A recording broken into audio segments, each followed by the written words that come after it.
গতকাল আইপিএলে ইতিহাস গড়ে লাইছে সূর্যবংশী। ৩৫ বলে ১০০ রান, কি অসাধারণ সেঞ্চুরি! ১১টা ছক্কা মারছে। ১৪ বছর বয়সে চমৎকার খেলছে সূর্যবংশী।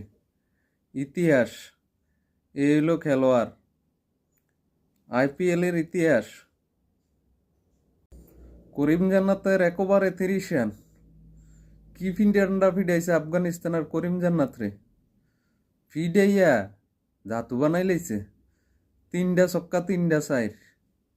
ইন্ডিয়ার ইতিহাসে সেরা ব্যাটসম্যান, মাত্র ১৪ বছর বয়সে এরকম একটা সেঞ্চুরি করা অসাধারণ, অসাধারণ একটা ইনিংস খেলছে।